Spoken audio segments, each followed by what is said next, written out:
नमस्कार, मैं हूं आपके साथ प्रिया। आप देख रहे हैं टीटीएन 24 न्यूज। आज की खबरों की शुरुआत कुछ बड़ी खबरों के साथ। सुनीता देवी जी, आपको नमस्कार। नमस्ते सर। अच्छा सुनीता जी, पहले मैं आपके विषय में जानना चाहता हूँ, आपके परिवार के विषय में जानना चाहता हूँ। थोड़ा कुछ बता दीजिए। सर हमारे परिवार में 2 बच्चे हैं, हमें हस्बैंड हैं, माताजी हैं मेरी। आपकी पढ़ाई क्या हुई Sunita ji? Sir BA final है। और वैसे घर में कारोबार वगैरह क्या है? कारोबार वगैरह खेती-बाड़ी संबंधित करते हैं, खेती वगैरह। अच्छा सुनीता जी, ये ड्रोन दीदी बनने का आपका सफर कैसे शुरू हुआ? आपको ट्रेनिंग कहाँ मिली? कैसे कैसे बदलाव क्या आया? मुझे पहले से जानना है। जी, सर ट्रेनिंग हमारी फूलपुर इफ़को में हुआ था इलाहाबाद में और वहीं से हमको ट्रेनिंग मिली है। तो तब तक आपने ड्रोन के विषय में सुना था कभी? सर सुना नहीं था, एक बार ऐसे देखे थे कृषि विज्ञान केंद्र जो सीतापुर का है, वहाँ पे हमने देखा था, पहली बार वहाँ देखा था हमने ड्रोन। सुनीता जी, मुझे ये समझना है कि मानो आप पहले दिन गए, जी। पहले दिन आपका ड्रोन दिखाया होगा, फिर कुछ बोर्ड पे पढ़ाया गया होगा, कागज पे पढ़ाया गया होगा, फिर मैदान में ले जाके प्रैक्टिस, क्या क्या हुआ होगा? आप मुझे बस समझा सकती हैं पूरा वर्णन? जी सर। पहले दिन सर हम लोग जब गए हैं तो उसके दूसरे दिन से हम लोगों की ट्रेनिंग शुरू हुई थी। पहले तो थ्योरी पढ़ाई गई थी, सब क्लास चले थे 2 दिन। क्लास में ड्रोन में क्या-क्या पार्ट हैं, कैसे-कैसे आपको क्या-क्या करना है, ये सारी चीज़ें थ्योरी में पढ़ाई गई थी। तीसरे दिन सर हम लोगों का पेपर हुआ था। उसके बाद में फिर सर एक कंप्यूटर पे भी पेपर हुआ था, मतलब पहले क्लास चला, उसके बाद में टेस्ट लिया गया, फिर प्रैक्टिकल करवाया गया था हम लोगों का। मतलब ड्रोन कैसे उड़ाना है, कैसे-कैसे मतलब आपको कंट्रोल कैसे संभालना है, हर चीज़ सिखाई गई थी प्रैक्टिकल के तौर में। फिर ड्रोन काम क्या करेगा, वो कैसे सिखाया? सर ड्रोन काम करेगा कि जैसे अभी फसल बड़ी हो रही, बरसात का मौसम या कुछ भी ऐसे बरसात में दिक्कत होती, खेत में फसल में हम लोग घुस नहीं पा रहे हैं, तो कैसे मजदूर अंदर जाएगा। तो इसके माध्यम से हम बहुत फायदा किसानों को होगा और वहाँ खेत में घुसना भी नहीं पड़ेगा। हमारा ड्रोन जो हम मजदूर लगा के अपना काम करते हैं, वो हमारा ड्रोन से मेड़ पे खड़े होके हम अपना वो कर सकते हैं। कोई कीड़ा मकोड़ा अगर खेत के अंदर है, उससे हमें सावधानी भी बरतनी रहेगी, कोई दिक्कत नहीं हो सकती है। और किसानों को भी बहुत अच्छा लग रहा है। सर हमने 35 एकड़ स्प्रे कर चुके हैं अभी तक। तो किसानों को भी समझ है कि इसका फायदा है? जी सर, किसानों को बहुत संतुष्ट होते हैं, कह रहे हैं बहुत अच्छा लग रहा है, समय का भी बचत होता है, सारी सुविधा आप खुद देती हैं, पानी, दवा सब कुछ आप साथ में रखती हैं और हम लोगों को सिर्फ आके खेत बताना पड़ता है कि कहाँ से कहाँ तक मेरा खेत है और सारा काम आधा घंटे में ही निपटा देती। तो ये ड्रोन देखने के लिए और लोग भी आते होंगे फिर तो? सर बहुत भीड़ लग जाती है, ड्रोन देखने के लिए बहुत सारे लोग आ जाते हैं। जो बड़े-बड़े फार्मर्स लोग हैं, वो लोग नंबर भी ले जाते हैं कि हम भी आपको बुलाएंगे स्प्रे के लिए। अच्छा, क्योंकि मेरा एक मिशन है लखपति दीदी बनाने का। अगर आज देश भर की बहनें सुन रही हैं, तो एक ड्रोन दीदी आज पहली बार मेरे साथ बात कर रही है, तो क्या कहना चाहेगी आप? जैसे आज मैं अकेले ड्रोन दीदी हूँ, तो ऐसी हज़ारों बहनें आगे आएँ कि मेरे जैसे ड्रोन दीदी वो भी बने। और मुझे बहुत खुशी होगी कि जब मैं अकेली हूँ, मेरे साथ में और हज़ारों लोग खड़े होंगे तो बहुत अच्छा लगेगा कि हम अकेले नहीं, बहुत सारे लोग हमारे साथ में ड्रोन दीदी के नाम से पहचानी जाती हैं। चलिए सुनीता जी, मेरी तरफ से आपको बहुत बहुत बधाई। ये नमो ड्रोन दीदी, ये देश में कृषि को आधुनिक बनाने का एक बहुत बड़ा माध्यम बन रही है। मेरी बहुत बहुत शुभकामनाएं। Thank you sir. Thank you. साथियों, आज देश में कोई भी क्षेत्र ऐसा नहीं है जिसमें देश की नारी शक्ति पीछे रह गई हो। एक और क्षेत्र जहां महिलाओं ने अपनी नेतृत्व क्षमता का बेहतरीन प्रदर्शन किया है, वो है प्राकृतिक खेती, जल संरक्षण और स्वच्छता। केमिकल से हमारी धरती माँ को जो कष्ट हो रहा है, जो पीड़ा हो रही है, जो दर्द हो रहा है, हमारी धरती माँ को बचाने में देश की मातृशक्ति बड़ी भूमिका निभा रही है। देश के कोने-कोने में महिलाएं अब प्राकृतिक खेती को विस्तार दे रही है। आज अगर देश में जल जीवन मिशन के तहत इतना काम हो रहा है, तो इसके पीछे पानी समितियों की बहुत बड़ी भूमिका है। इस पानी समिति का नेतृत्व महिलाओं के ही पास है। इसके अलावा भी बहनें बेटियां जल संरक्षण के लिए चौतरफा प्रयास कर रही हैं। मेरे साथ फोन लाइन पर ऐसी ही महिला है कल्याणी प्रफुल्ल पाटिल जी। ये महाराष्ट्र की रहने वाली है। आइए कल्याणी प्रफुल्ल पाटिल जी से बात कर उनका अनुभव जानते हैं। कल्याणी जी नमस्ते। नमस्ते सर जी, नमस्ते। कल्याणी जी, पहले तो आप अपने विषय में, अपने परिवार के विषय में, अपने कामकाज विषय में जरा बताइए।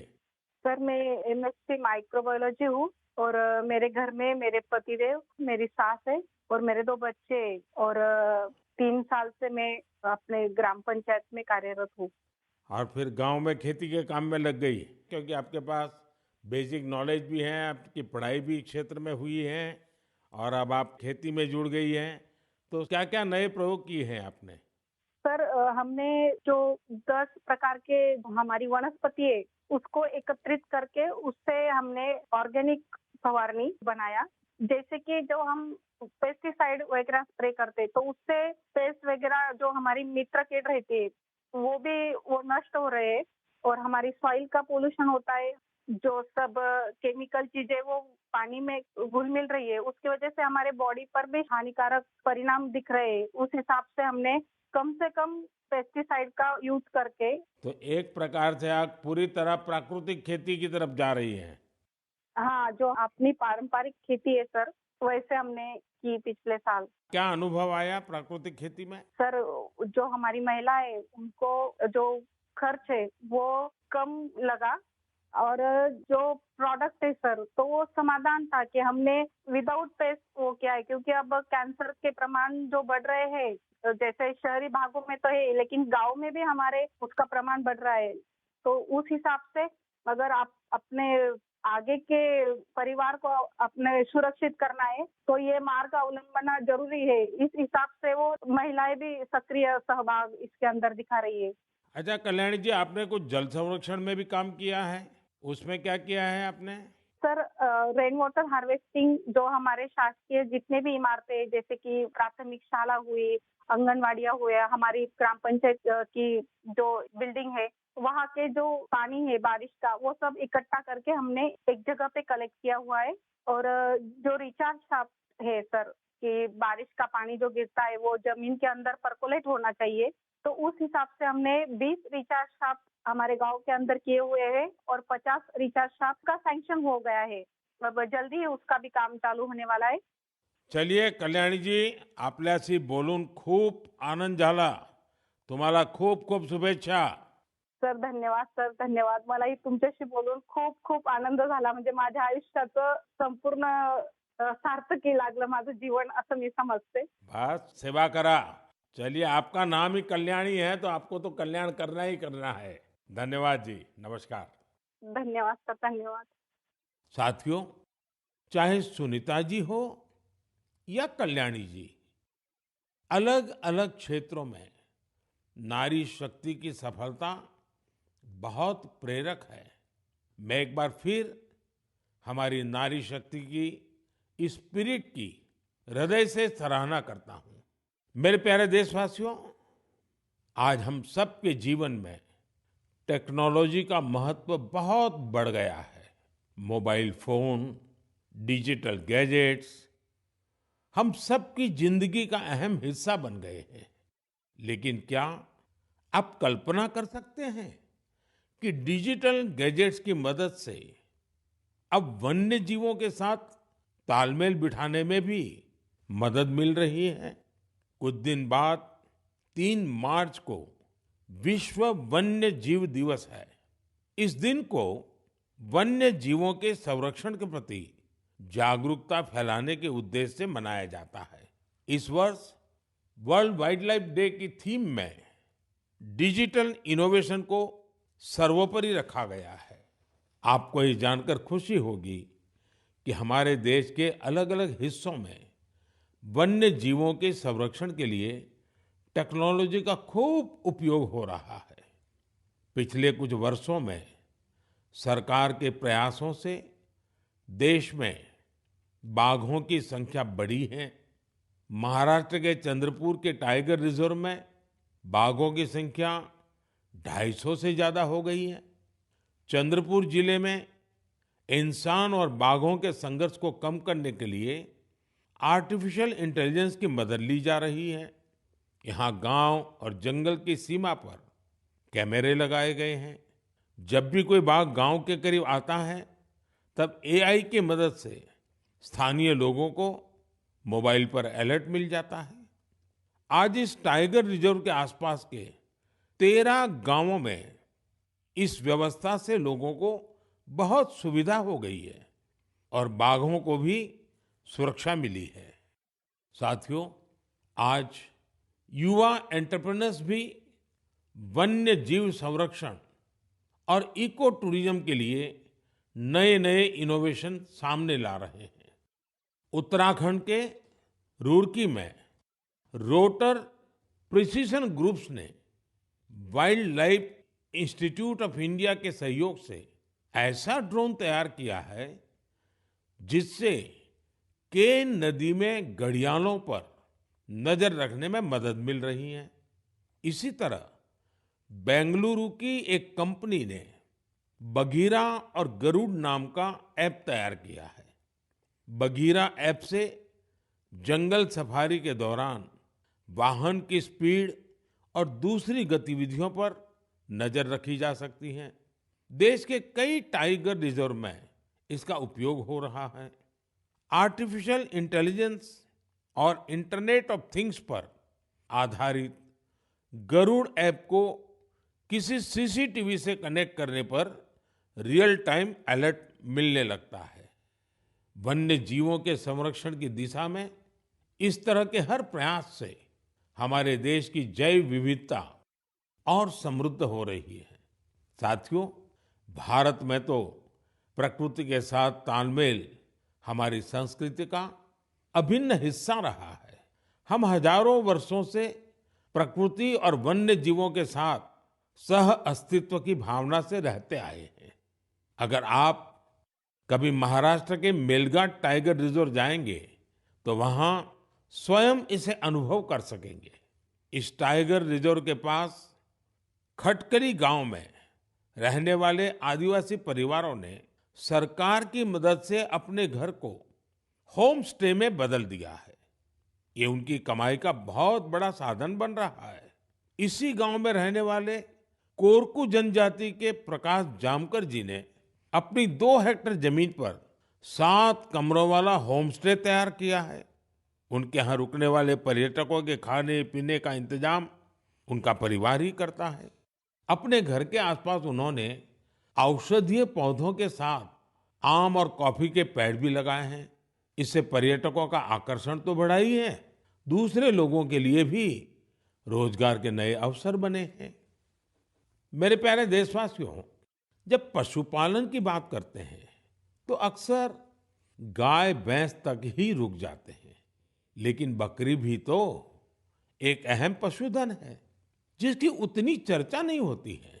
देश के अलग अलग क्षेत्रों में अनेकों लोग बकरी पालन से भी जुड़े हुए हैं। ओडिशा के कालाहंडी में बकरी पालन गांव के लोगों की आजीविका के साथ साथ उनके जीवन स्तर को ऊपर लाने का भी एक बड़ा माध्यम बन रहा है। इस प्रयास के पीछे जयंती महापात्रा जी और उनके पति बीरेन साहू जी का एक बड़ा फैसला है। ये दोनों बेंगलुरु में मैनेजमेंट प्रोफेशनल्स थे, लेकिन इन्होंने ब्रेक लेकर कालाहंडी के सालेभाटा गांव जाने का फैसला लिया। ये लोग कुछ ऐसा करना चाहते थे जिससे यहाँ के ग्रामीणों की समस्याओं का समाधान भी हो, साथ ही वो सशक्त भी बने। सेवा और समर्पण से भरी अपनी इसी सोच के साथ इन्होंने माणिकस्तु एग्रो की स्थापना की और किसानों के साथ काम शुरू किया। जयंती जी और बीरेन जी ने यहाँ एक दिलचस्प माणिकास्तु गोट बैंक भी खोला है। वे सामुदायिक स्तर पर बकरी पालन को बढ़ावा दे रहे हैं। उनके गोट फार्म में करीब दर्जनों बकरियां हैं।